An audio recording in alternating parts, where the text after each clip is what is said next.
अस्सलामुअलैकुम पाकिस्तान, सुबह खैर पाकिस्तान, खुश आमदीद पाकिस्तान। आप देख रहे हैं सुबह की सोच, एक नई उम्मीद के साथ आपको कहते हैं सुबह की सोच में खुश आमदीद। मुझे कहते हैं हसनैन लियाकत और मैं हूं गज़ल अशरफ अमान और उम्मीद करते हैं कि आप सब ठीक ठाक होंगे, खैर आफियत से होंगे। इस उम्मीद के साथ कि आपका दिन भी आज अच्छा गुजरेगा, और अगर नहीं गुजर रहा, मतलब परेशान है या कुछ भी है, तो आप हमें देख लें, क्योंकि हमारे पास बहुत सी इंफॉर्मेशन है, बहुत सी इंटरटेनमेंट है, फिर हम सियासत पे बात करेंगे। लेकिन सबसे पहले तो आप सब जानते हैं कि हम सोशल स्टोरीज से ही आगाज़ करते हैं, और इन्फॉर्मेशन ये है आपके लिए कि गलत ईद चलान के हवाले से कुछ अहम इन्फॉर्मेशन, कुछ अहम हिदायत सामने आ चुकी हैं कि अब परेशान आपको होने की बिल्कुल भी ज़रूरत नहीं है, क्योंकि पंजाब सेफ सिटी अथॉरिटीज़ का नया ईमेल पर मबनी शिकायती निज़ाम मुतारिफ शहरी गलत ई चलान को ट्रैफिक दफातर जाए बगैर चैलेंज कर सकते हैं। क्योंकि तफसीलात की आ रही हैं सामने कि निज़ाम के तहत अगर किसी शहरी को लगता है कि उसे गलती से ई चलान मौसूल हुआ है, तो वो अपनी शिकायत ईमेल के जरिए etclhr@psca.gop.com पर .pk पर भेज सकता है, और इस ईमेल में ई चलान की तस्वीर, गाड़ी का रजिस्ट्रेशन नंबर और मसले के मुख्तसर वजाहत भी शामिल होगी। ये भी आपको वाज़ेह रहे कि शिकायत मौसूल होने के बाद पंजाब सेफ सिटी अथॉरिटी की जो टीम होगी वो मामले का जायजा लेगी, और अगर शिकायत दुरुस्त पाई गई तो ई चलान मनसूख हो जाएगा। और अथॉरिटी के मुताबिक इस इकदाम का मकसद आवाम की सहूलत में इजाफा और गैर ज़रूरी परेशानी से बचाव है, क्योंकि आपको पता है कि सम टाइम ऐसे होता है कि ट्रैफिक रूल्स को तोड़ा नहीं जाता, लेकिन शायद सिस्टम में खराबी होती है तो उनको ई चलान हो जाता है। बिल्कुल आपने दुरुस्त कहा। आपने आखिरी जो लाइन कही है, मेरा ख्याल है कि आपने तमाम तर चीज़ें एक्सप्लेन कर दी हैं, और जो लोग इस वक्त हमें शायद पूरे पाकिस्तान से सुन रहे हैं उनको ये बताते चलें कि पंजाब के मुख्तलिफ शहरों में कुछ ऐसी जगहों पे कैमरे नस्ब हैं कि जब आपकी गाड़ी जाती है तो आपको चालान आ जाता है। सो अगर उस तरह का चालान आपको आ जाए और आपको ये मालूम हो कि आपकी गाड़ी 60 से कम थी या फिर 80 से कम थी, मतलूबा स्पीड से कम थी, आपने इसके अलावा सीट बेल्ट बांधा हुआ था, तो आप वहाँ पे जाके इस पोर्टल पे अपनी शिकायत को दर्ज भी करवा सकते हैं। और उसके बाद जब वो मुतलका अथॉरिटीज़ हैं वो उस कैमरे को निकाल के देखेंगी कि आपकी स्पीड ठीक थी या नहीं थी, आपने बेल्ट पहना था या नहीं पहना था, और उसके बाद आपका ये जो चालान है ये वापस कर दिया जाएगा। अब तीन वज़ात आगे बढ़ते हैं, और आगे बढ़ते हुए आपको एक बड़ी दिलचस्प बात बतानी है। पाकिस्तान में बहुत सारे तुर्किश जो ड्रामाज हैं काफ़ी ज़्यादा मकबूल हुए। सबसे पहले अगर मैं इर्तुगरुल गाजी की बात करूँ तो वो बहुत ज़्यादा मकबूल हुआ, और वो कोविड के ज़माने में मकबूल हुआ। जब इर्तुगरुल गाजी ख़त्म हुआ तो उसके बाद उन्हीं के बेटे जिनके नाम पे खिलाफत उस्मानिया कायम हुई थी, कुर्लुस उस्मान, एक बड़ा तारीखी तुर्की ड्रामा पेश हुआ था, और ये मकबूल तरीन ड्रामा था जिसके किरदार थे बुराक ओज़चेविट। इस हवाले से आज मेरे पास एक बड़ी दिलचस्प खबर है। अगर मकबूल तारीखी तुर्क ड्रामे कुर्लुस उस्मान में मरकजी किरदार अदा करने वाले बुराक ओज़चेविट ने जो है उसके हवाले से बात की जाए तो उन्होंने सीरीज़ को खैराबाद कह दिया है, और बुराक ने मुबैना तौर पर प्रोड्यूसर मेमत बोजदाग के साथ मुआवजे के तनाज़े पर सीरीज़ को छोड़ने का ऐलान किया है। तुर्क मीडिया के मुताबिक अदाकार ने नई सीज़न की एक किस्त के लिए 40 लाख तुर्क लीरा का मुतालबा किया, जिस पर प्रोडक्शन टीम के साथ इख्तलाफात पैदा हुए, जिसके बाद बुराक और प्रोडक्शन टीम ने सोशल मीडिया पर एक दूसरे को अनफॉलो कर दिया। रिपोर्ट्स के मुताबिक आने वाले सीज़न में एक उम्र रसीदा उस्मान बे को दिखाया जाएगा, और फिर कहानी उनके बेटे उरहान बे की ज़िंदगी पर मुंतकिल हो जाएगी। उरहान बे के किरदार के लिए अदाकार का ऐलान ताहाल ना हो सका, लेकिन इसके लिए मर्त याजी ओगलू, मुराद यल्द्रम और इब्राहिम चिलेटकोल जैसे नाम ज़ेरे गौर हैं। कुर्लुस उस्मान में किरदार अदा करने के लिए वो फ़ी किस 40,000 यूरो से ज़ायद कमाते थे। मैं बात कर रहा हूँ कुर्लुस उस्मान के मेन किरदार बुराक की। इसके बरक्स अगर दीगर अदाकारों की बात की जाए तो वो मुबैना तौर पर फ़ी किस 15,000 से 30,000 यूरो के दरमियान मुआवजा कमा रहे थे। अब आपको एक नया उस्मान नजर आएगा। उस्मान को देखते देखते ना जो शायकीन थे, जो व्यूअर थे, उनको पहले इर्तुगरुल गाजी ही नहीं भूलते थे जो पुराना किरदार था, उसके बाद उस्मान का किरदार 3-4 सीजन से पॉपुलर हुआ था, और अब एक नया किरदार आएगा जिसको शायद पहले सीजन में तो बिल्कुल पसंद नहीं किया जाएगा। मतलब अब सवाल फिर यही है कि क्या नया चेहरा सारिफी मद्दाहों को कबूल होगा या फिर नहीं, क्योंकि अब ये जो उन्होंने अपने आप को सीरीज से अलहदा किया है वो बिकॉज ऑफ जो उनकी सैलरी के हवाले से बातचीत है उससे रिलेटेड। देखते हैं कि अब नया चेहरा कौन सा सिलेक्ट होता है और आप लोग उसको पसंद करते हैं या फिर नहीं।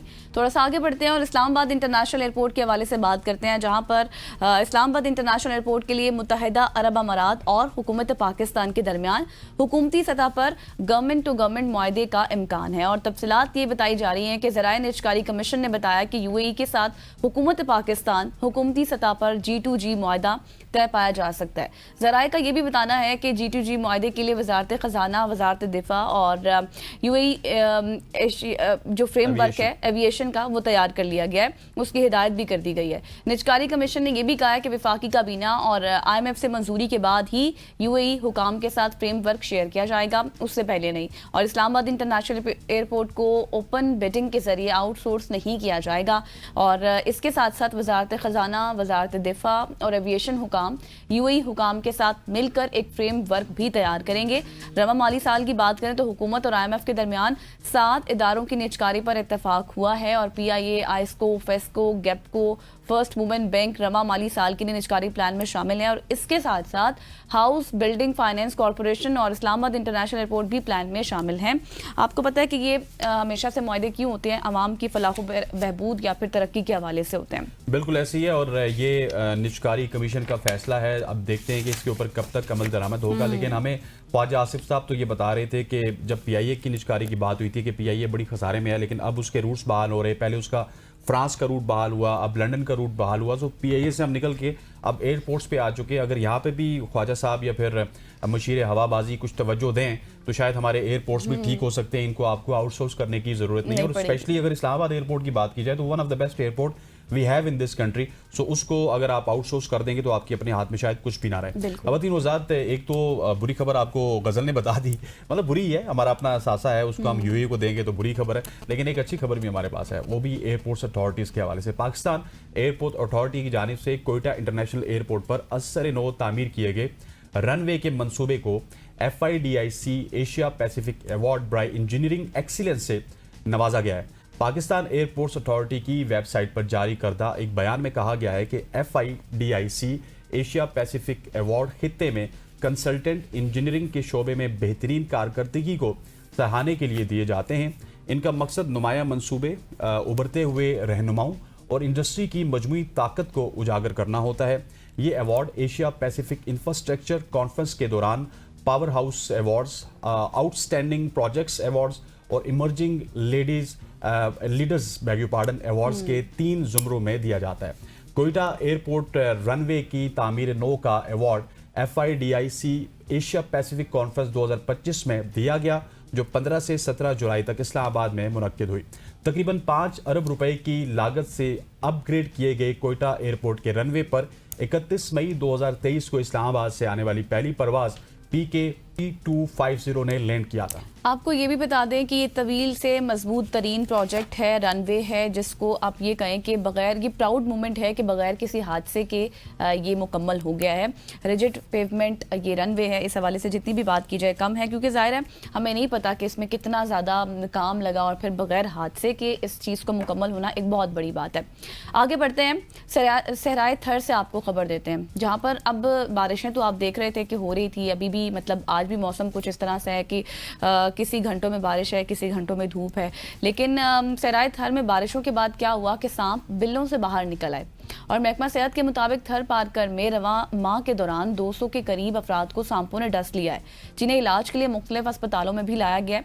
और सांपों के जहर को ज़ाइल करने के लिए एंटीसेनिक वेनम इंजेक्शन इस्तेमाल किया जा रहा है। और सहराए थर के जंगलात में सांपों की 10 से ज़ायद अकसाम भी मौजूद हैं, जिनमें न्यूरोटॉक्सिक या फिर मस्कोलोटॉक्सिक जो है इस तरह के खतरनाक पाए जा रहे हैं। और बारिशों के बाद सांपों की अफजाइश के दिन होते हैं, आपको पता है, और जिस तरह से ये महीना है इसमें तो वैसे ही बहुत कीड़े मकोड़े बाहर निकल आते हैं, जिसकी वजह से उन्हें बिलों से बाहर आने के साथ साथ अपना जहर भी जिस्म से खारिज करना होता है। मजे की बात यह है कि कुदरती तौर पर सांपों की अफजाइश का ये मरहला हर जानदार के लिए खतरे का बायस बन सकता है, चाहे वो इंसान है चाहे कोई जानवर है।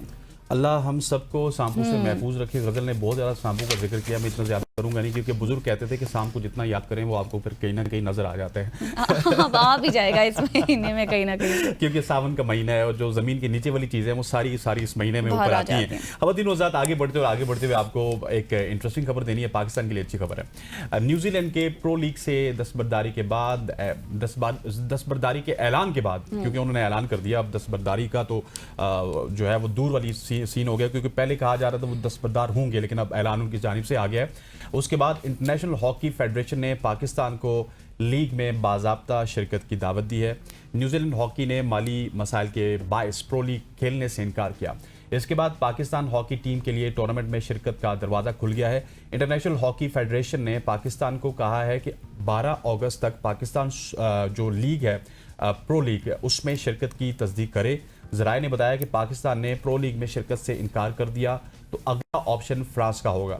डीजी पाकिस्तान स्पोर्ट्स बोर्ड के मुताबिक पाकिस्तान हॉकी फेडरेशन ने पहले ही हुकूमत से मुतालबा किया हुआ है कि प्रो लीग में शिरकत के लिए 70 करोड़ रुपए की ग्रांट दरकार है। प्रो हॉकी लीग का नया सीजन अगले बरस फरवरी मार्च में शुरू होगा और कौमी टीम इसमें 16 मैचेस खेलेगी। पाकिस्तान टीम अपने होम मैचेस लाहौर में खेलेगी। ताहम अगर अवे मैचेस की बात की जाए तो उसके लिए ग्रीन शर्ट्स को ऑस्ट्रेलिया, अर्जेंटाइन, यूरोप और बरतानिया का सफर करना होगा। अगर मैं थोड़ा सा गजल प्रो लीग और नेशंस लीग को एक्सप्लेन करना चाहूँ तो दुनिया की जो टॉप टियर टीम्स हैं 8 टीम्स हैं गालिबन वो इस प्रो लीग में खेलती हैं और जो नेशंस कप है उसकी जो टॉप टियर की टीम है वो इसके प्रो लीग में शामिल हो जाती है। नेशंस कप हम हारे थे न्यूजीलैंड से, तो न्यूजीलैंड ने जब इस लीग से दस्तबरदारी का ऐलान किया तो ऑटोमेटिकली पाकिस्तान दूसरे नंबर पे था, तो पाकिस्तान को उन्होंने इनवाइट किया। अब अगर पाकिस्तान इनविटेशन कबूल नहीं करेगा, फंड्स अगर पाकिस्तान के पास भी नहीं होंगे तो फिर फ्रांस वहां पे चला जाएगा। सो ये दो टीयर्स की लीग होती है कि पाकिस्तान अब जाएगा या नहीं। मेरा ख्याल है कि जिस तरह की एफर्ट्स आजकल गवर्नमेंट की जानिब से हॉकी के हवाले से नजर आ रही है, मुझे लगता है कि पाकिस्तान हॉकी को शायद ये 70 करोड़ पे मिल भी जाएंगे और पाकिस्तान के लिए बड़ा अच्छा होगा, क्योंकि आप जब टॉप टियर की टीम्स के साथ खेलेंगे जिसमें अर्जेंटाइन है, जिसमें ऑस्ट्रेलिया है, जिसमें इंडिया की टीम है, तो आपकी जो हॉकी है, आपके जो लड़के हैं ना उनको अच्छी हॉकी देखने को मिलेगी, अच्छी हॉकी खेलने को मिलेगी, अच्छे प्लेयर्स के साथ खेलेंगे तो वो मेरा ख्याल है कि हमारे फ्यूचर के लिए बहुत ही अच्छा होगा। एग्जैक्टली बिल्कुल ठीक आपने कहा कि पाकिस्तानी टीम को अब सोचना चाहिए, फाइनेंस के जो प्रॉब्लम्स है वो भी हल होने चाहिए, गवर्नमेंट को भी थोड़ा सा इसके ऊपर तवज्जो देनी चाहिए ताकि फ्रांस को मिल सके, पाकिस्तान को ही मिले, इसी से हालात बेहतर होंगे। यहाँ पर लेंगे एक ब्रेक और ब्रेक के बाद वापस आएंगे। Stay with us.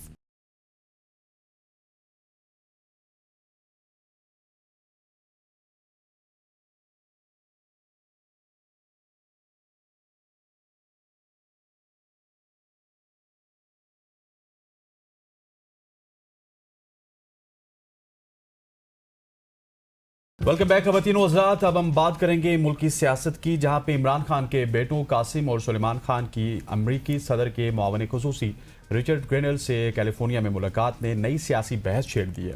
Richard granal ने न सिर्फ इस मुलाकात की तस्वीर सोशल मीडिया पर शेयर की बल्कि सियासी इंतकाम के शिकार अफराद से यकजहती का पैगाम भी दिया। ऐसे वक्त में जब इमरान खान जेल में हैं, उनके बेटों की आलमी सतह पर मुतहर्रिक मौजूदगी क्या तहरीक इंसाफ के लिए नई राहें खोल सकती है, इस हवाले से आज के सेगमेंट में हम जानेंगे। और अमेरिका से हमारे साथ एक मौजूद मेहमान मौजूद जी हाँ, साजिद तारिर साहब जो कि chair Muslims of America former adviser president Trump के भी रह चुके हैं। Thank you so much for your time. सबसे पहले हम जिस तरह हसनैन ने भी बात की कि पाकिस्तान आने से पहले ही इमरान खान के बेटों की रिचर्ड ग्रेनल से मुलाकात, तो ये सब क्या हो रहा है सर? 3-4 पॉइंट आपके सामने रखना चाहूंगा, फिर आप खुद उस पर डिसाइड करें। सबसे पहले तो देखने वाली बात यह है कि जो इंटरनेशनल मीडिया में से सिर्फ ये खबर इंडियन मीडिया जो है वो दे रहा है, इंडिया टुडे दे रहा है, एनडीटीवी दे रहा है, और ये खबरें पहले क्या देते हैं पाकिस्तान के बारे में। बलूचिस्तान में जो भी दहशतगर्दी होती है उसकी सबसे पहले खबर जो है वो भारत से दी जाती है। दूसरा अर्ज मैं ये करना चाहूंगा कि ये बच्चे सलमान गोल्डस्मिथ और कासिम गोल्डस्मिथ यहां पे आए हैं, आप क्या समझते हैं खान साहब के लिए आए हैं? Absolutely not. ये सिर्फ और सिर्फ गोल्डस्मिथ एजेंडा उसको वो लेकर आए हैं। गोल्डस्मिथ एजेंडा क्या है, इजराइल का एजेंडा क्या है कि पाकिस्तान को किसी न किसी तरीके से डिस्टेबलाइज किया जाए, अंदर से एक ऐसा वार किया जाए जो बाहर से नहीं हो रहा है, तो उसको प्रमोट करने आए हैं। आप देखें कि अब इनका अपने वालिद साहब के साथ रिश्ता क्या है। मैंने नाम इंटेंशनली गोल्डस्मिथ लिखा है। इनके वालिद ने आज तक उनको एक सिंगल डॉलर या सिंगल पाउंड नहीं भेजा, ना सलाहियत रखते हैं। हमारे कैदी 804 उनके मां के दिए हुए घर में रहते हैं, तीसरी शादी कर चुके हैं। अपनी जब खान साहब की इनाग्रेशन थी, वजीर आजम की तकरीब हल्फे वफादारी थी, वहां तक इनको इजाजत नहीं थी आने की। जितना अरसा वो वजीर आजम हाउस में रहे, वो लंदन तशरीफ लेकर ना गए, तो आपके ख्याल में उनको कितना इश्क इमरानियत होगा कि उसके लिए वो दीवाना वार जो है वो भागते फिर रहे हैं। और दूसरा मैं ये समझूंगा कि ये मुलाकात क्या थी। ये रिचर्ड गर्नैल कौन है, ये क्यों मुलाकातें हो रही हैं, दर हकीकत उसकी एक तस्वीर भी आ चुकी है। कैलिफोर्निया से एक डॉक्टर है, मैं इनको अक्सर कहता हूं कि पाकिस्तानी बीमार डॉक्टर जो कि इश्क अमरानियत में पागल होकर फिर रहे हैं, उनकी भी तस्वीर एक आ रही है। ये उन्होंने अरेंज की थी मीटिंग, और यहां पे होगा क्या, इनका एजेंडा क्या है, जो पीटीआई के हवाले से पीटीआई की फंड रेजिंग की जाएगी, डॉक्टरों को डॉक्टर इकट्ठे होंगे, इनके डिनर करेंगे और कोशिश करेंगे कि किन 80-80 साल के पुराने जो कांग्रेसमैन हैं जिनको अमेरिकन मीडिया या कोई भी मीडिया जो है लिफ्ट नहीं कराता, उनके साथ तस्वीरें बनाई जाएंगी। इससे आगे नहीं हो पाएगा। मैं अर्ज करना चाहूंगा, पाकिस्तान के आज यूनाइटेड स्टेट्स ऑफ अमेरिका के साथ आइडियल रिलेशनशिप है। हमारे फॉरेन मिनिस्टर साहब इस वक्त अमेरिका में मौजूद हैं और इस फ्राइडे को मार्को रूबियो से मिल रहे हैं। हमारे फील्ड मार्शल साहब एक कामयाब दौरा करके वापस गए हैं, उसके बाद एयर मार्शल अमेरिका आए, चाइना गए, और हमारे फील्ड मार्शल दोबारा अभी चंद हफ्तों तक दोबारा अमेरिका आएंगे।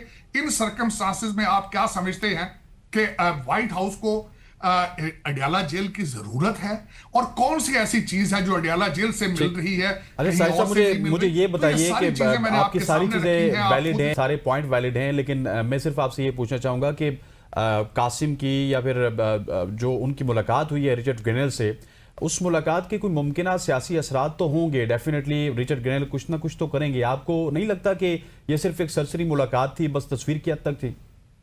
देखिए, इस वक्त मुसलसल एक लॉलीपॉप, एक नए ट्रक की बत्ती के पीछे पाकिस्तानी बच्चों को गुमराह किया जा रहा है। उनको एक इंप्रेशन दिया जा रहा है कि सुलेमान गोल्डस्मिथ और कासिम गोल्डस्मिथ पाकिस्तान आएंगे, उनके साथ 100 से ज्यादा कांग्रेसमैन होंगे, 50 के करीब ऐसे जर्नलिस्ट होंगे इंटरनेशनल लेवल के, जिनके पास सैटेलाइट फोन होंगे, पेशावर लैंड करेंगे, 10 लाख का जुलूस लेकर हम इस्लामाबाद पर हमला करेंगे। ये एक ट्रक की बत्ती के पीछे लगाया जा रहा है, उसका ये फायदा उठाएंगे।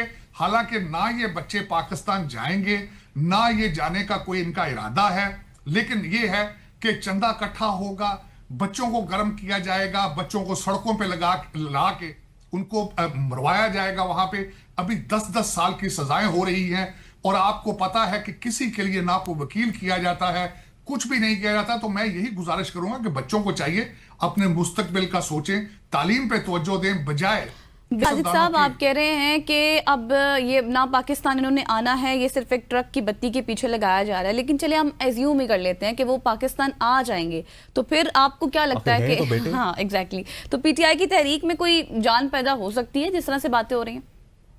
तो देखिए, मेरे ख्याल में एक तो इस वक्त जो पाकिस्तान तहरीक इंसाफ पाकिस्तान के अंदर है, वो तो उसके लोग तो चाहते नहीं है कि खान साहब जेल से बाहर आए। अगर वो जेल से बाहर आते हैं तो ये आजकल जो यंग बच्चे, मुख्तलिफ ग्रुप, वकीलों का ग्रुप है, पुराना ग्रुप है, बाजी हलीमा का ग्रुप है, पिंकी पीरनी का ग्रुप है, तो सबका जो मुस्तकबिल है खत्म हो जाएगा। एक तो वो खुद चाहते ही नहीं जेल से बाहर आए, लेकिन चले अगर सोच भी लिया जाए कि ये चाहते हैं वो जेल से वापस आए, तो ये बताएं कि जो बच्चे पाकिस्तानी शहरी नहीं हैं, जिनको पाकिस्तान जाने के लिए वीजा की जरूरत है, जो ना उर्दू बोल सकते हैं, ना किसी से बात कर सकते हैं, वो जाके किस किस्म की तहरीक चलाने की सलाहियत रखते हैं? ये सिर्फ एक चंदा इकट्ठा करने की एक मुहिम है।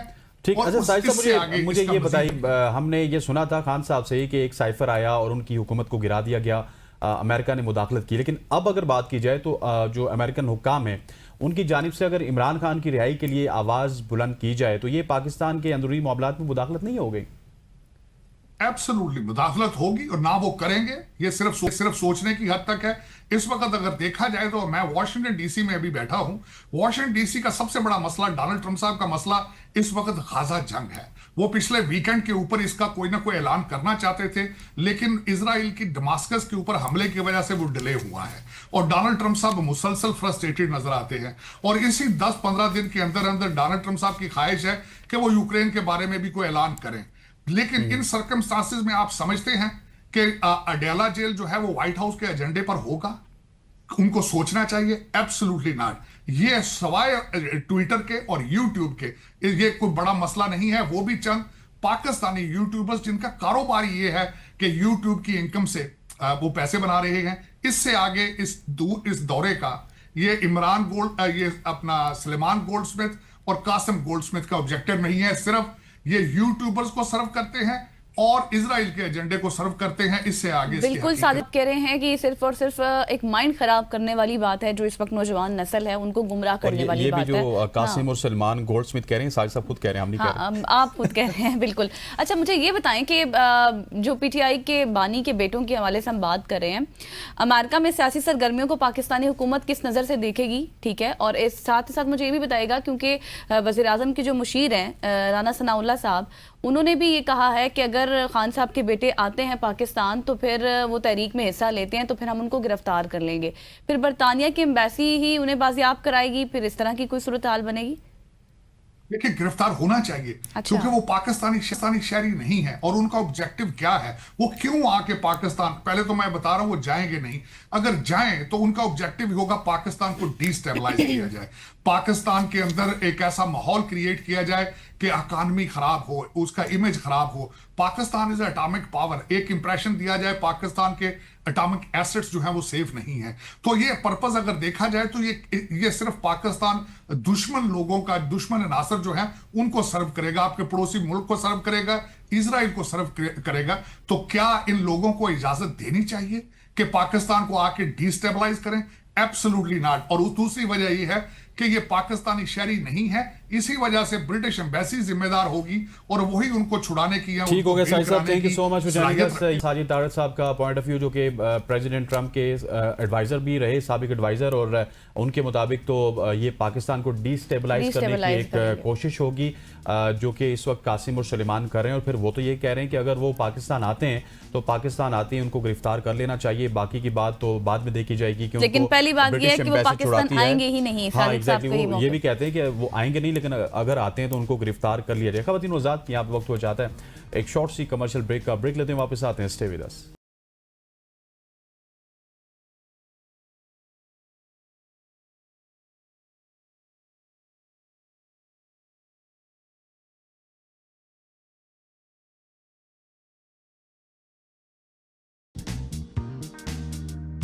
वेलकम बैक खवातीन वज़ात। अब हम बात करेंगे पाकिस्तान की सियासत की। पाकिस्तान की सियासत, बल्कि पाकिस्तान तहरीक इंसाफ की सियासत की बात की जाए तो वो एक बार फिर गैर यकीनी मोड़ पे है। एक तरफ इमरान खान के बेटों की अमेरिका में सरगर्मियाँ और रिचर्ड ग्रेनल से मुलाकात ने नई बहस छेड़ी है, तो दूसरी जानिब 9 मई के मुकदमात में पार्टी रहनुमाओं की सुनाई गई सज़ाएं तहरीक इंसाफ के सियासी मुस्तकबिल पर सवालात उठा रही है। इन हालात में ये सवालात अहम हो गए हैं कि क्या पीटीआई आलमी सतह पर दबाव बढ़ाने में कामयाब होगी या नहीं होगी, क्या अदलिया से इंसाफ की उम्मीद बाकी है, इन सब पर बात करेंगे। और आज हमारे साथ कौन मौजूद है? हमारे साथ मौजूद होंगे जी नईम हैदर पंजोटा साहब। Thank you so much for your time. सबसे सर यही बताएं कि इमरान खान के बेटों ने अभी हाल ही में अमरीकी नुमाइंदे रिचर्ड ग्रेनल से मुलाकात भी की है।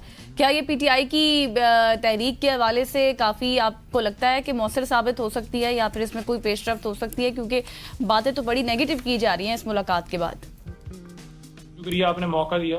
अपने वालिद के लिए कहीं पर भी वो आवाज़ बुलंद कर सकते हैं, और क्योंकि उनके वालिद जो हैं वो साबिक वजीर आज़म और नाहक कैद हैं, झूठे मुकदमात में जेल में डाला हुआ है, तो लिहाजा वो किसी जगह पर भी अपना मौक़िफ़ पेश कर सकते हैं।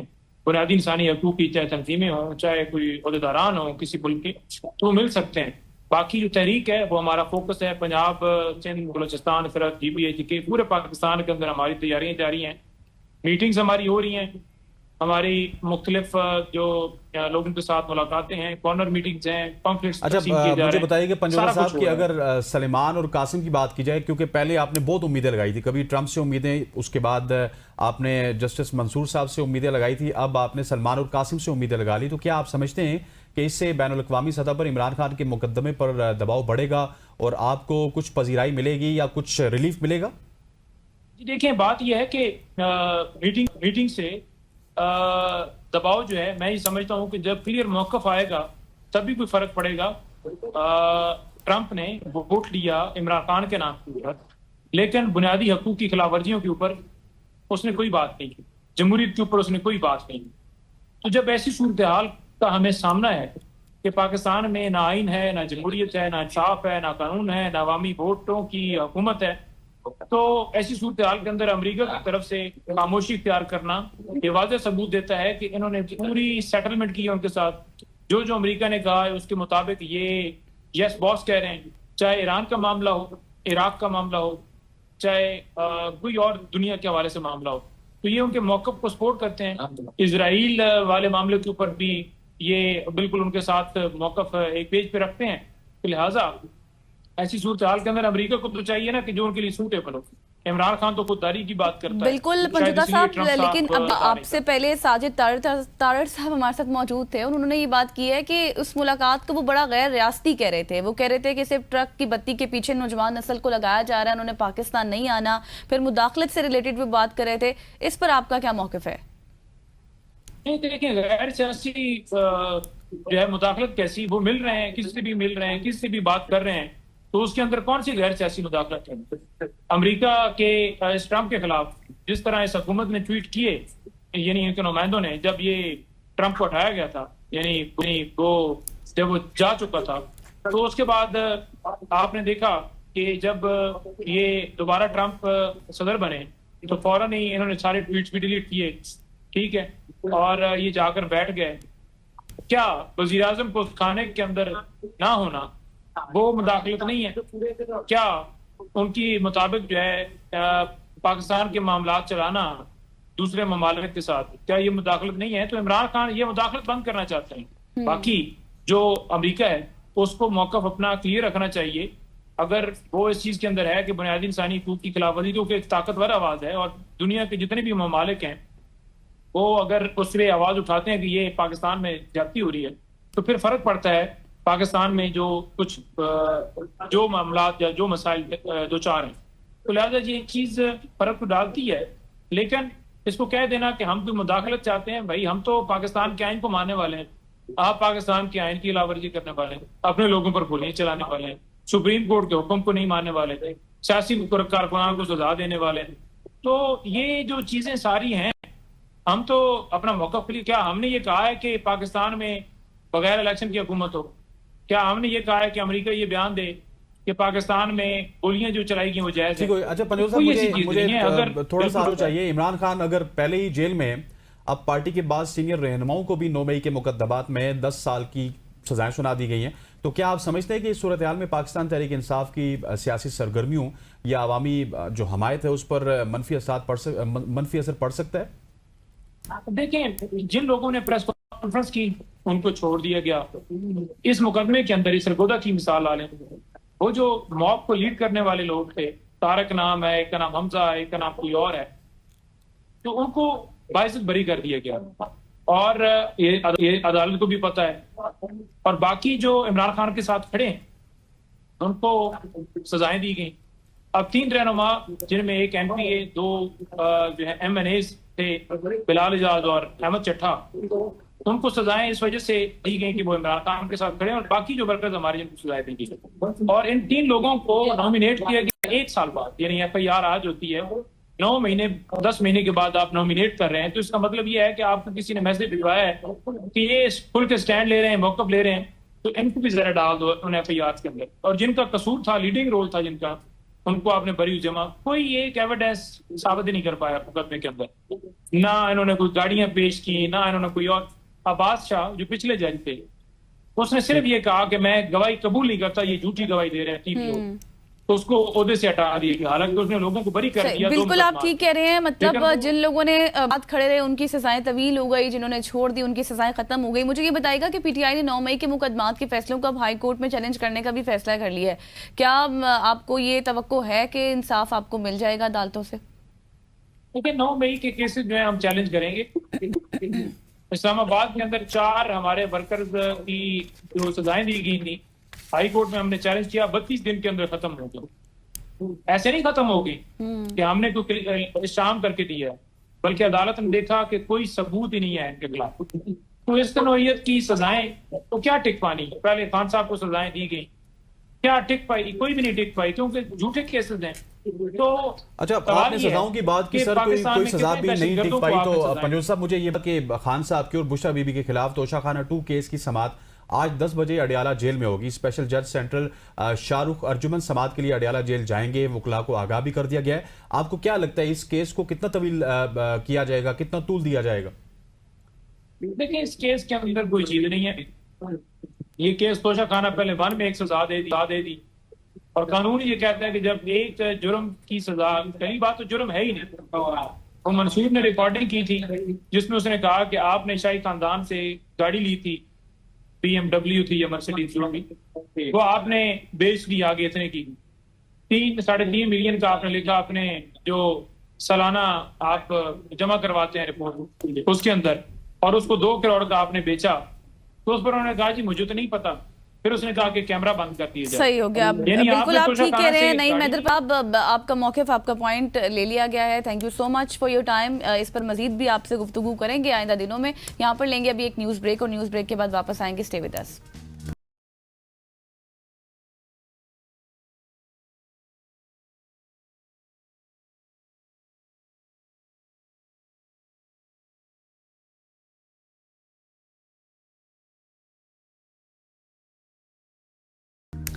Welcome back to another health focus segment. अब हम बात करेंगे अशरफ चौधरी साहब के हवाले से, जो कि ना डॉक्टर हैं ना ही माहिर ग़िज़ाइयत हैं, मगर हैं क्या?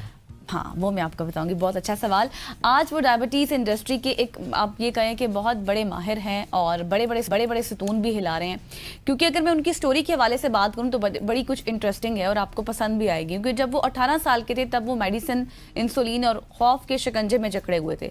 फिर 2004 में उनको डायबिटीज़ टाइप 2 की तशख़ीस हो गई, और फिर वही जो रिवायती निज़ाम होता है कि उन्होंने महंगी दवाइयाँ हासिल की, फिर उनकी खुराक भी महदूद हो गई, और फिर आपको पता है कि जो एक बात की जाती है कि ना ख़त्म होने वाला इलाज है शुगर। फिर 2022 जब आया तो सब कुछ तब्दील हो गया। तब्दील यूँ हुआ कि अशरफ साहब ने तहकीक का रास्ता अपनाया, और सिर्फ 3 दिन में तमाम मेडिसिन और इंसुलिन छोड़ दी उन्होंने, और डायबिटीज़ का मुकम्मल खात्मा हो गया। लेकिन कैसे?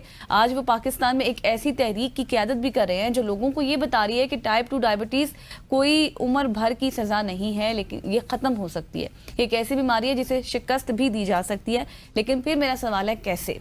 बिल्कुल ऐसी है। चौधरी अशरफ साहब हमारे साथ मौजूद हैं, और चौधरी अशरफ साहब 18 साल तक दवाएं और इंसुलिन का इस्तेमाल करते रहे, और महज 3 दिन में सबसे छुटकारा हो गया। अब चौधरी साहब, thank you so much for joining us. सबसे पहले तो मेरा बड़ा सिंपल सवाल है कि 18 साल तक आपने इंसुलिन और दवाओं का सहारा लिया, क्या हुआ 3 दिन में, क्या बदला आपने कि आपकी इन सब से जान छूट गई?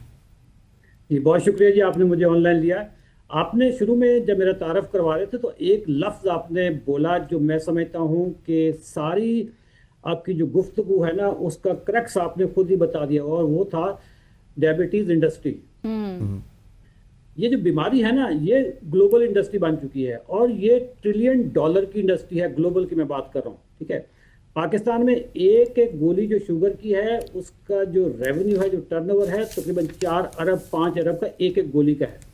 अब आता हूँ मैं आपके उस सवाल पे कि मैंने 18 साल तक जो गोलियां खाई, इंसुलिन पे मैं आया नहीं था, लेकिन मुझे डॉक्टर अब अगला रास्ता यही दिखा रहे थे कि अब आपको इंसुलिन पे जाना है। 18 सालों में मैंने वो तमाम गोलियां खाई होंगी जो इस वक्त तक ईजाद हो चुकी हैं। अच्छा। मेजर जो गोलियां हैं जिसमें मेटफॉर्मिन, मॉलिक्यूल का नाम बताऊंगा, मेटफॉर्मिन है, सल्फोनिलयूरिया है, सीटाग्लिप्टिन है, एम्पाग्लाइफ्लोजन है। ये तकरीबन जो मैंने आपको 4 मॉलिक्यूल बताए हैं, ये 90% 95% यही गोलियां चल रही थी मुख्तलिफ कॉम्बिनेशन में। जब ये गोलियां चलती हैं तो साथ में, क्योंकि पीछे बीमारी कोई और होती है, ये सिम्टम का इलाज चल रहा होता है। जैसे मुझे बुखार हो गया तो आपने पैराडोल दे दी, पैरासीटामोल दे दी, तो मेरा बुखार का इलाज, आपने सिम्टम्स का इलाज किया, पीछे बीमारी क्या चल रही वो नहीं आपने बताई। अगर सर में दर्द है तो मुझे आपने सर के दर्द की गोली दे दी। ये क्यों हो रहा सर दर्द, वो असल बीमारी वो है। अगर मेरी शुगर ऊपर जाती है, 300 पे 400 पे जाती है, ये सिम्टम्स हैं। जैसे बुखार है, सर दर्द है, इस तरीके से ये भी एक सिम्टम है, पीछे बीमारी कोई और है। उस बीमारी का कोई इलाज नहीं करता। ये हमारे टोटल डायबिटीज इंडस्ट्री का जो ट्रीटमेंट का तरीका है, ये सिम्टोमेटिक है। मैं खुद इसी इंडस्ट्री का शिकार रहा, और पाकिस्तान में 3.5 करोड़ बंदे इस वक्त एज ऑफ टुडे शिकार हैं इसका। ठीक है, मैंने जब तहैया कर लिया, 2022 आता है, नए साल की नई रेजोल्यूशंस आती हैं, सारे लोग करते हैं, आप भी करते हैं, पूरी दुनिया करती है। मैं बहुत संजीदा आदमी हूँ। मैं जब पढ़ने पे आ जाऊँ, मैं कोई गोल डिटरमिन कर लूँ कि ये करना ही करना, तो फिर करना है।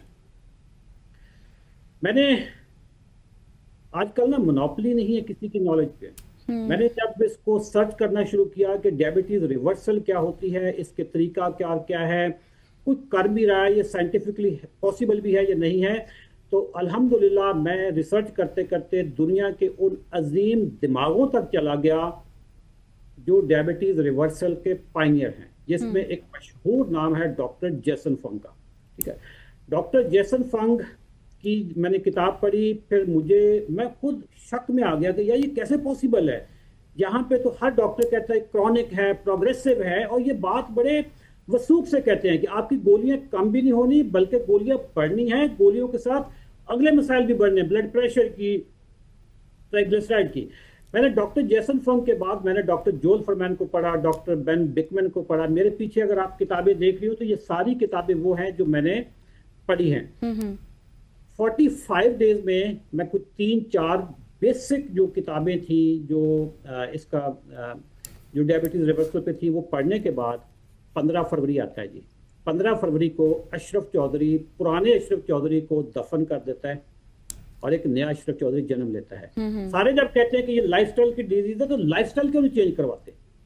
डायबिटीज इंडस्ट्री से आपकी वसातत से मेरा भी सवाल है, जब वो कहते हैं कि ये लाइफस्टाइल डिजीज है तो फिर लाइफस्टाइल क्यों नहीं आप उसकी प्रेस्क्रिप्शन देते? मैंने अपना लाइफस्टाइल बदला, विद इन 3 डेज मेरी रीडिंग वो आनी शुरू होगी जो 4-4 गोलियों के साथ नहीं आती थी। अच्छा, अब मैं एक सिंड्रोम होता है साइकोलॉजी में जिसको कहते हैं इम्पोस्टर सिंड्रोम, जिसमें आपको शक हो जाता है कि यार को लगता तुक्का लग गया, असल में कोई हकीकत नहीं है, मैं इतना हूं नहीं, मैं इतना लकी हूं नहीं, ये तुक्का लग गया। वो इम्पोस्टर सिंड्रोम में मैं 1 महीना रहा। मैंने अपनी उंगलियों पे शुगर चेक कर रहा हूँ, सुबह दोपहर शाम, खाना खाया शुगर चेक की, खाना खाया शुगर चेक की, एंड इट्स एब्सोल्युटली नॉर्मल। मेरी फास्टिंग 110 से नीचे आ रही है, रैंडम 140 से नीचे आ रही है। मैंने लैब में जाके उसको रीटेस्ट किया, खाना खा कर गया, 2 घंटे बाद मैं लैब पे अशरफ गया। साहब वो क्या ट्रीटमेंट था, क्योंकि हमारे पास थोड़ा सा वक्त कम है ना, तो हम चाहते हैं कि वो बताएं आप ताकि आवाम को पता चले, क्योंकि आपने डाइट और डिसिप्लिन, मैं अब आपको डाइट जो मेजर पोर्शन है मैं उस पे बात करूंगा, डिसिप्लिन में वॉक और नींद है वो इतना डाइट सर पहले डाइट से स्टार्ट कर लेते हैं। डाइट पे आते हैं जी। आपने बैलेंस डाइट लेनी है। अब आप सवाल पूछेंगे कि जी बैलेंस डाइट क्या होती है? आपने कुछ चीजें निकाल देनी है जिंदगी से, बाकी अल्लाह की तमाम नेमतें खानी है। जो चीज निकालनी है उसको कहते हैं नो जीपीएस जी, no grains, no potatoes and no sugar. ये 3 चीजें निकाल दें, आपकी शुगर, कोई बंदा मैं चैलेंज करता हूं कोई इस चीज को अपने आप पे अप्लाई करे, 2 घंटे बाद सर ये रिपीट कीजिएगा, no potato, no sugar, no grains, no अनाज मतलब ठीक है, ग्रेन्स ठीक है, खासतौर पर गंदम में सबसे ज्यादा शुगर है, ये कोई नहीं बताता, कोई डॉक्टर नहीं बताता। अच्छा, पाकिस्तान में ऐसी क्या वबा आ गई है, 3.5 बंदे को शुगर है, और अगर टेस्ट करवाने लग जाए तो 1 करोड़ बंदा और निकल आएगा। तकरीबन हर तीसरे-चौथे बच्चे को जो टीनेजर है उसको प्री डायबिटीज हो चुकी है। एक चीज हम गंदम खाते हैं, और जो गंदम जिस शेप में अब हम खानी शुरू कर दी है सर वो है वो गजल वाली बात है सर, थोड़ा सा वक्त कम है। No potato, no sugar, no grains. आप मेरी आवाज सुन रहे? जी, आप वो बता रहे थे no potato, no sugar, no grains, anything else? जी अच्छा, शुगर में पोटैटो तो समझ आ गई। शुगर में जो मेन चीज है वो एक तो वाइट शुगर है, इसके अलावा जो जूसर चलते हैं, जो डब्बों में जूसर चलते हैं ये, और दूध में शुगर होती है जिसका नाम है लैक्टोज। हमारे मुल्क में जो बंदा भी दूध के मग भर भर के पीता है उसकी शुगर का भी कंट्रोल ही हो सके। चाय की हद तक ठीक है, लेकिन दूध को पीना उससे शुगर बढ़ती है। और तमाम जूसर जो हैं, चाहे वो डब्बे वाले हों, चाहे वो फ्रेश जूस हों, चाहे वो मिल्क शेक हों, ये अपनी जिंदगी से निकाल दें। इससे होता है, इसमें फ्रक्टोज होता है, फ्रक्टोज अच्छा, तो फिर फ्रूट्स के हवाले से फ्रूट्स का भी इस्तेमाल कम करना है? नहीं, फ्रूट देखें, अगर आप एक्सरसाइज कर रहे हैं तो सारे फ्रूट खाएंगे। मेरा लाइफस्टाइल तकरीबन अब ठीक हो गया है, मैं एक्सरसाइज भी करता हूँ, वॉक भी करता हूँ, मैं सारे फ्रूट खाता हूँ। मैंने इस सीजन में आम भी खाए हैं, मैंने अभी अंगूर आने वाले वो भी खाए, खजूरें भी मैंने खाई हैं। कोई फ्रूट आपको मना नहीं है, सारे फ्रूट खाएंगे इत्तेदाल में। कुछ फ्रूट हैं जो आप ज्यादा भी खा सकते हैं, जैसे अमरूद है, जामुन है, जो लो ग्लाइसीमिक फ्रूट होते हैं। लेकिन जो हाई ग्लाइसीमिक फ्रूट होते हैं जैसे केला है, अंगूर है, आपका खजूर है, ये फ्रूट आप उस वक्त खाएंगे जब आप या वॉक करने जा रहे हैं, या जिम करके आए हैं, या जिम करने जा रहे हैं। अच्छा अशरफ साहब, मैं एक कथा कलामी आपकी भी करूंगा, और गजल ने भी जो सवाल किया था फ्रूट्स वाला, मैं एक दफा फिर चाहूंगा कि आप हमारी आवाम को बताइए, लेकिन एक्सप्लेन ना कीजिएगा कि जो आपने नो पोटैटो कहा था, नो शुगर कहा था, आप बहुत सारी चीजें बता रहे थे, वो एक दफा फिर बताएं, एक्सप्लेन बाद में करते हैं उसको। जी, फ्रूट्स में तमाम फ्रूट्स आप खा सकते हैं, इसमें कोई प्रॉब्लम नहीं है, सिवाय उन लोगों के, वो लोग फ्रूट नहीं खाएंगे जिनका HbA1c 10 से ऊपर है और उनकी शुगर ऑलरेडी कंट्रोल हो रही, वो चंद दिन के लिए जरा फ्रूट पे फ्रूट नहीं खाएंगे। जिनकी शुगर गोलियों के बगैर कंट्रोल हो जाती है, देखें आप जितना फ्रूट खाते जाएंगे उतनी गोलियां भी तो बढ़ती जाएंगी ना। अगर आप नो GPS फॉर्मूले पे अमल कर रहे हैं, no grain, no potato, no sugar, आपकी शुगर अगले 24 घंटों में नॉर्मल होनी शुरू हो जाती है। हाँ। अच्छा, फ्रूट मना नहीं है, मैं आपकी वसात से सारी कौम को बताना चाहता हूं, फ्रूट मना नहीं है, लेकिन फ्रूट खाने के आदाब पहले होने चाहिए। अगर मैं 1 किलो आम खाकर उधर ही मैं बैठ जाऊं, लेट जाऊं सोफे पे, और ऊपर से मैं कहूं कि यार वॉक शॉक करना मेरे बस का काम नहीं, शुगर आपकी बहुत बढ़ेगी। बिल्कुल। इससे ना से शुगर बढ़ेगी, फैटी लिवर भी होगा। फैटी लिवर आपका फ्रुक्टोज से होता है। अच्छा, एक चीज और जो फ्रुक्टोज से बढ़ती है वो है यूरिक एसिड। पाकिस्तानी कौन तो मीट ईटिंग नेशन नहीं है, हमारे यहाँ तो 45% लोगों को कुर्बानी पे गोश्त मिलता है, तो यूरिक एसिड इतना क्यों बढ़ रहा है? जो नई रिसर्च आई है वो ये है कि फ्रूट में जो फ्रुक्टोज होता है, that is the major cause, that is the main cause of uric acid. ये ग़िज़ाई प्रॉब्लम जो है ना, जो ग़िज़ाई बीमारी है, जो मेटाबॉलिक सिंड्रोम है बुनियादी तौर पे, जो आपके जैसे ब्लड प्रेशर है, शुगर है, आपका यूरिक एसिड है, फैटी लिवर है, ये सारी बीमारियां एक ही सिंड्रोम में सर आती मुझे हैं। आखिर में ये भी बताइएगा अशरफ साहब, जिस तरह से आपने बताया कि किन किन चीज़ों को हमें अवॉइड करना चाहिए, वो भी सबने देख लिया, लेकिन मुझे ये बताएं कि अब जाहिर है बहुत से लोग हैं, आप हमारे प्लेटफॉर्म के जरिए तो लोगों को बता रहे हैं, क्या कोई आपका अपना भी इस तरह का प्लेटफॉर्म है जहां से आप लोगों को इस हवाले से इंफॉर्मेशन दे रहे हैं? जी, मेरे जो सोशल मीडिया हैंडल्स हैं, यूट्यूब है, फेसबुक है, मुझे कुछ 55 लाख लोग मुझे सोशल मीडिया पे फॉलो करते हैं। सही। मेरे नाम से बहुत सारे जाली पेजेस भी बने होंगे, लोग इसी GPS का नाम लेकर जगह जगह पे पाउडर भी बेच रहे हैं, मेरी तस्वीरें लगाकर बेच रहे हैं। मेरे पेजेस की निशानी यह है कि उसकी फॉलोइंग मिलियंस में होती है। मेरा यूट्यूब मिलियन से ऊपर है, फेसबुक मिलियन से ऊपर है। और sir that is very great. Lastly sir, अगर आप 30 सेकंड में बता सकें, आपने कहा था जूसेस में कुछ शुगर के हवाले से आप बता रहे थे, फिर मैंने सवाल कर दिया था, सो कौन कौन से जूसेस को आपको अवॉइड करना चाहिए? सब तमाम जूसेस, चाहे वो फालसे का ही क्यों ना हो। ओके। अल्लाह ताला ने फ्रूट खाने के लिए पैदा किए हैं, पीने के लिए पैदा नहीं किए। ये चीज पाकिस्तानी कौम जहन में बिठा ले कि जब आप जूस निकालते हैं, तो जब आप फ्रेश जूस निकालते हैं, उसका पल्प आप ज़ाय कर देते हैं, वो फाइबर है। फाइबर आपकी शुगर कन्वर्ट करने की जो स्पीड है वो डिले करता है। प्योर शुगर, जब आप प्योर फ्रुक्टोज लेते हैं तो उसका मतलब है कि आप जैसे ड्रिप लग रही है आपको। किसी भी डब्बे वाली तो वैसे ही मना है ना, डब्बे का वो तो इंडस्ट्रियल प्रोडक्ट है, वो इजाद है डब्बे वाला। बिल्कुल। उसमें जूस होता भी नहीं है भाई, जब 4-5% भी अगर हो जाए तो बड़ी बात है, उसमें सारे चीनी होती है, उसमें चीनी और फ्लेवर होता है। ठीक, thank you so much. Ashraf Chaudhary साहब हमारे साथ मौजूद थे, जिन्होंने बड़ा ही प्रिसाइज करके बताया कि क्या कुछ अवॉइड करना चाहिए जो डायबिटीज़ हैं, और यकीनी तौर पर जिस तरह से उन्होंने अपने हैंडलर्स के हवाले से भी बताया कि आप उनको फॉलो भी कर सकते हैं, वहाँ जाकर भी जिन लोगों को सही से क्लैरिटी नहीं मिली वहाँ पर जाकर भी देख सकते हैं। जूसेस को आपने अवॉइड करना है, जो फॉर्मूला उन्होंने बताया कि हाँ, नो GPS, नो पोटैटोज और नो शुगर, तो इस हवाले से भी आपको बहुत ज़्यादा फायदा हो सकता है। यहाँ पर लेंगे एक ब्रेक के बाद वापस आएंगे, स्टे विद अस।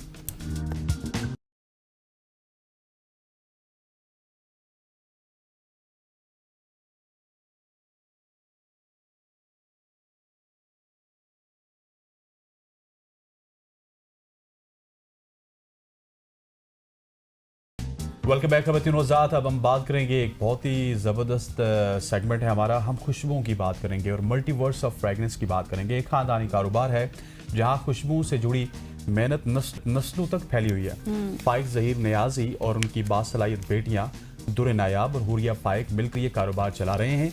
ये बासलाहियत बेटियां ना सिर्फ परफ्यूम्स की तैयारी में माहिर हैं, बल्कि इवेंट्स और एग्जीबिशंस, कार्निवल्स में स्टॉल्स पर खुद मौजूद होती हैं और अपनी मेहनत पेश करती हैं। इनके मजमूए में अगर बात की जाए तो मेंस के परफ्यूम हैं, वुमेंस के परफ्यूम हैं, फिर अरबिक हैं, फिर जो फ्रांस की खुशबू हैं वो आपको पता है वो बहुत ज़्यादा मशहूर होती हैं, जो कि हर ज़ौक़ को खुश आमदीद कहती हैं। और आइए इनकी खुशबूदार कहानी इन्हीं से जानते हैं और इनसे पूछते हैं इनके सफ़र, और सफ़र काफ़ी पुराना है वैसे। एग्जैक्टली सफ़र के बारे में पूछते हैं। फाइक ज़हीर नियाज़ी साहब ने में ज्वाइन कर लिया है, साथ उनकी 2 छोटी और प्यारी सी बेटियां दूर नयाब और हुरिया फाइक ने में ज्वाइन कर लिया है। सबसे पहले थैंक यू सो मच आप सबका कि आपने हमें ज्वाइन किया। सबसे पहले तो मुझे ये बताएं कि क्या ये बिजनेस का आइडिया ही था या फिर हॉबी के तौर पर बच्चे भी साथ आपने उनको भी ये इंटरेस्ट शो किया, तो थोड़ी सी कहानी जर्नी के वाले से तो बताएं अपनी।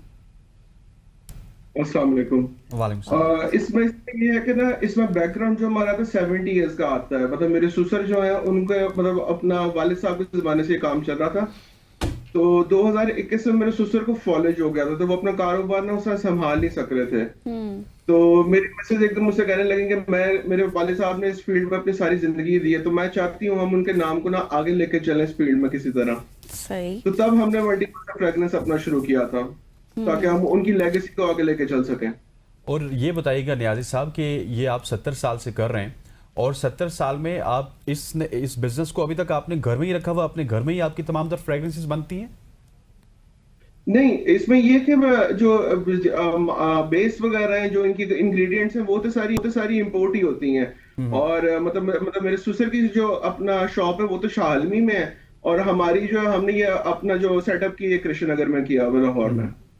सही। अच्छा, तो नियाज़ी साहब ये भी बताएं कि मतलब इसमें कुछ एसेंशियल चीज़ें यूज़ होती हैं, जैसे कि कुछ ऑयल्स यूज़ होते हैं, पानी यूज़ होता है, कुछ लोग अल्कोहल का इस्तेमाल करते हैं, या फिर समथिंग यूनिक कुछ इस तरह की चीज़ें आप लोग यूज़ करते हैं? जी देखिए, बेस जो होती है जिसे ऑयल कहते हैं वो तो होता ही यूज है, क्योंकि उसके बगैर तो वो होगा ही नहीं ना, आपको परफ्यूम ही नहीं बनता बेस को।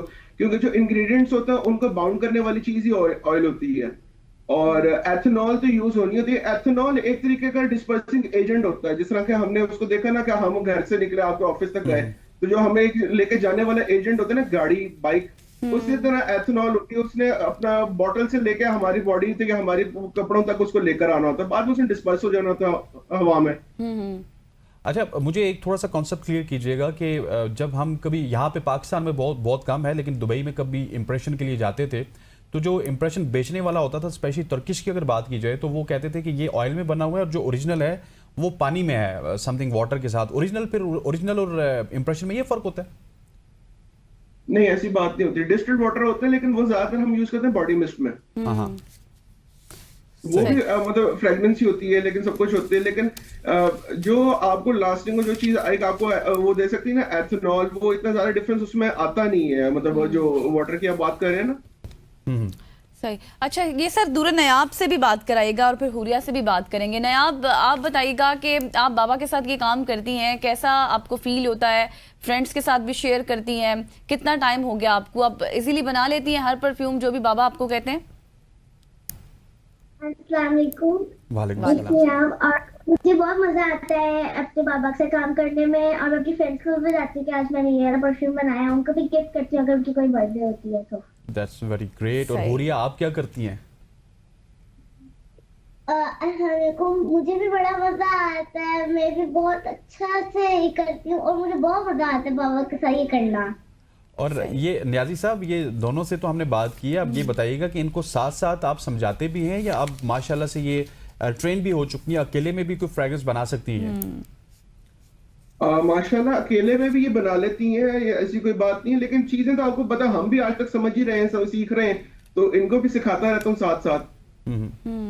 अच्छा नियाज़ी साहब, ये बताएं कि अब अगर मार्केट की हम बात करें ना, तो यहाँ पर बहुत से बिग ब्रांड्स भी हैं, ज़ाहिर फिर उनको कम्पीट करना थोड़ा सा मुश्किल हो जाता है। तो फिर आप कस्टमर का ट्रस्ट किस तरह से बिल्ड करते हैं अपने इंप्रेशंस के साथ, परफ्यूम्स के साथ? आपको ये लिवाइस ने एक टाइम पर एक स्लोगन दिया था, quality never goes out of fashion. आप क्वालिटी डिलीवर करें, आप अपनी चीज डिलीवर करें, तो मुझे नहीं लगता क्लाइंट कहीं और जा रहा है। देखिए, ब्रांड्स के पास जा रहे हैं, चीज ठीक है, मतलब वो किस लिए जा रहे हैं? मतलब उनको फ्रेग्रेंस चाहिए, सब कुछ चाहिए, या एक टैग चाहिए। मेरे ख्याल से यही हो सकता है। और उससे अच्छी चीज हम अगर सस्ते में दे रहे हैं तो मुझे नहीं लगता। मतलब हमने जो अपना ये सेटअप शुरू किया था ना, तो लोगों ने कहा था कि आपने मार्केट से बड़े दूर आ गए, आपको मार्केट में जाना चाहिए था। तो मैंने एक चीज कहा था, अल्लाह का नाम लेके शुरू किया है, नफा तो वो भी मेरा, नुकसान तो वो भी मेरा। That's very great. और नियाज़ी साहब, मुझे ये बताइएगा कि आपके कौन कौन से परफ्यूम हैं जो कि बहुत ज़्यादा पॉपुलर हैं और जिनकी बहुत ज़्यादा डिमांड है इस वक्त मार्केट में? अगर आप इम्प्रेशंस में आ जाए, तो इम्प्रेशंस में हमारा इस टाइम बकरात हो गया, हमारा पॉइजन हो गया, एवेंटस हो गया, लमार हो गया, ये हमारे इस टाइम टॉप सेलर जा रहे हैं। और उसके बाद अगर हमारी अपनी मैंने उस पे आ जाए तो हमारी ये परफ्यूम है, हमने ये पिछले दिनों लॉन्च किया है रिटेलिएशन के नाम से। ये हमने पाकिस्तान के लिए लॉन्च किया है। हाँ, ये जो 10/5/25 को पाकिस्तान ने की थी ना अपना रिटेलिएशन इंडिया के साथ, ये उसके ऑनर में हमने बनाया परफ्यूम। सही। सही ये हो देखें, गया। ये हमारा सबसे ज्यादा थोड़ा बिक सा रहा है। ऊपर कीजिएगा, थोड़ा सा ऊपर कीजिएगा ताकि हमें पता चले, थोड़ा सा ऊपर अपने फेस के करीब। हाँ, ठीक हो गया। और इसमें आपने माशाल्लाह से पाकिस्तान का झंडा भी यूज किया, दैट्स वेरी ग्रेट। ठीक हो गया, नाइस। तो ये भी आखिर में बता दीजिएगा कि कितना वक्त लग जाता है, पाकिस्तान के लिए हमने कुछ किया जो हम कर सकते थे। सही, कि कितना टाइम लग जाता है आपको? जैसे अभी आपने कहा ना, इस परफ्यूम के वाले से बताया कि आपका अपना है ये, तो कितना टाइम तकरीबन लग जाता है आपको बनाने में? इसको बनाने में जी जी। देखिए, बनाने में हमने एक नहीं बनाया था, हमने 4-5 सैंपल्स बनाए थे, फिर हमने लोगों को चेक कराया, लास्टिंग का इसका सारा कर रहे हैं। तो मतलब अगर आपने एक नई फ्रेग्रेंस खुद से बनानी है जिसका मतलब कोई बैकग्राउंड ना कुछ ना हो, एक उसका नाम बनाने में और एक उसको हर चीज में करने में तकरीबन आपको 2 से 3 हफ्ते लग जाते हैं। ये कोई इतनी आसान चीज नहीं होती, क्योंकि कहीं कहीं पे आपके जो नोट्स आपने बीच में डाले होते हैं वो आपस में क्लैश कर जाते हैं। इस कहीं कहीं पे लास्टिंग का इशू आने लग जाता है। ठीक हो गया, ठीक हो गया। नाइस साहब, आपकी मौजूदगी का हमने भरपूर फायदा उठाया, आपने कॉन्सेप्ट क्लियर किए। फाइक ज़हीर न्याई साहब, आपका बहुत बहुत शुक्रिया, thank you so much for joining us. इसके साथ साथ आपका और हुरिया, आपका भी बहुत बहुत शुक्रिया। ख़वातीन और हज़रात, यहाँ पर वक्त हो जाते हैं एक शॉर्ट सी कमर्शियल ब्रेक का। See you on the other side.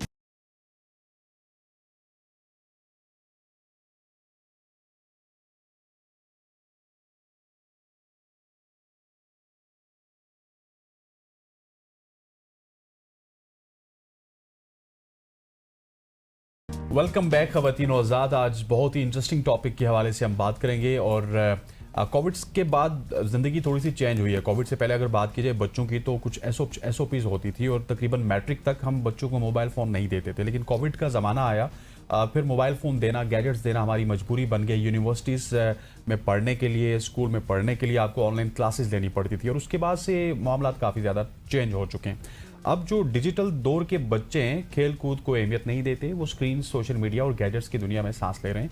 सवाल यह है कि वालिदैन आज के बच्चों की मेंटल स्टेप को समझने के साथ खुद को कैसे तब्दील करें, और जब बच्चे बदल चुके हैं तो क्या वालिदैन भी बदलने को तैयार है। और कुछ वालिदैन तो बहुत ज़्यादा गलती कर रहे हैं, वो ये कि वो बच्चों को चुप करवाने के लिए गैजेट साथ में थमा देते हैं। क्या ये कितना ज्यादा मसले का हल ही ये है। एग्जैक्टली, इस टीवी हवाले देख से लो, हम बात करेंगे। फोन देख लो। तो इस हवाले से बात करने के लिए हमें इन स्टूडियो में ज्वाइन कर चुकी हैं नसीहा खान साहिबा, साइंटिस्ट है। Thank you so much for your time.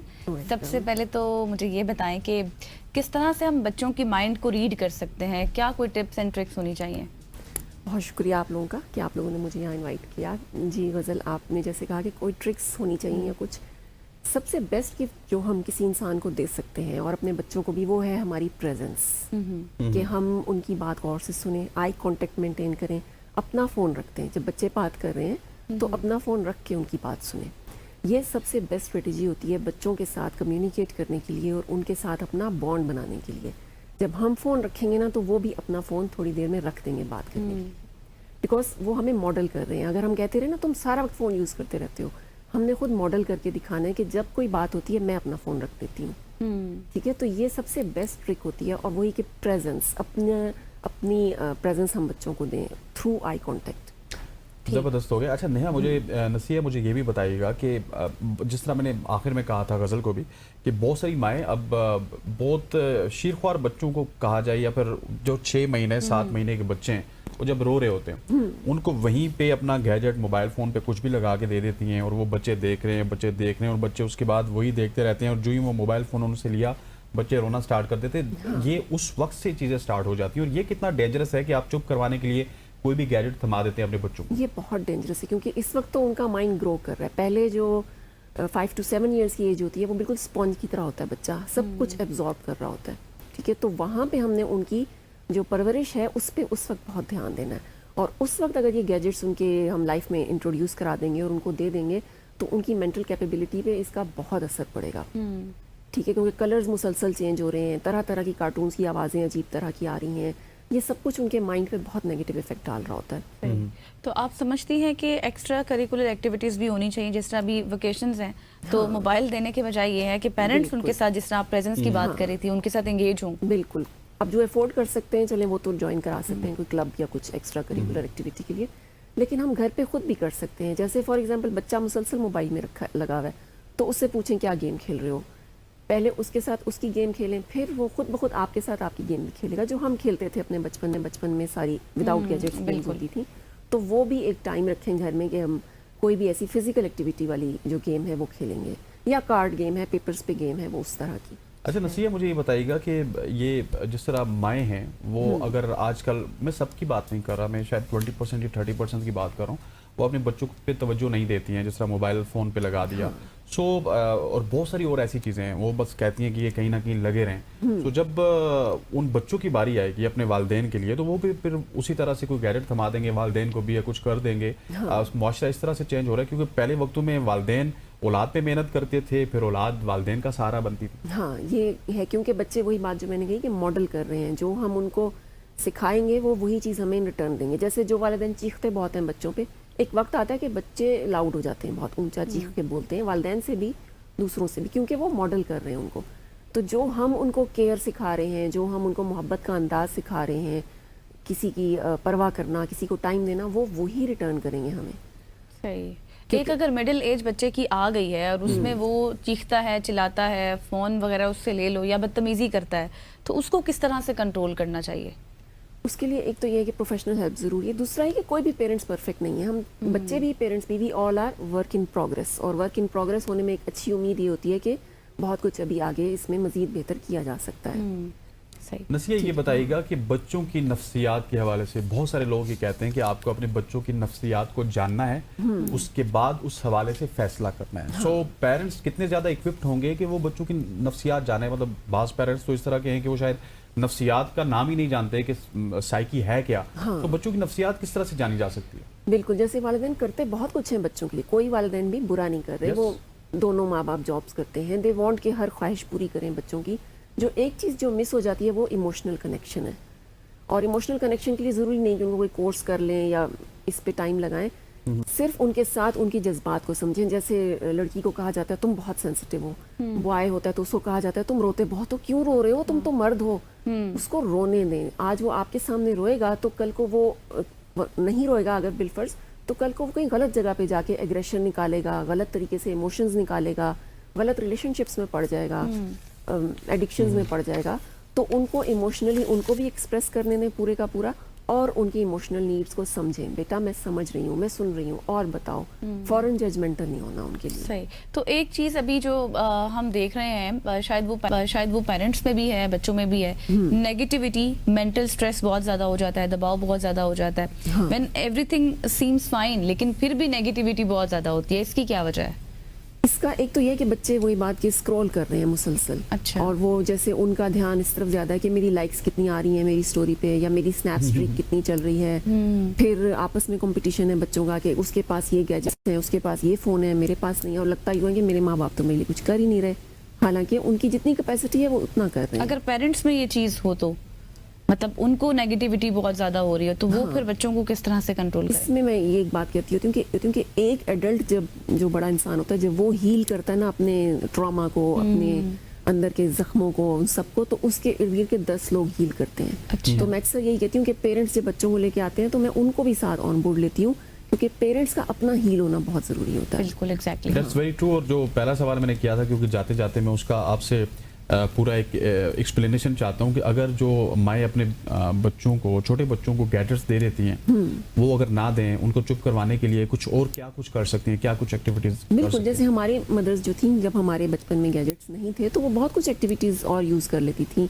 हंसा दिया, कोई पोएम सुना दी, कोई तालियां बजा दी, कुछ कर दिया, एनीथिंग, बिजी करती थी वो बच्चों को।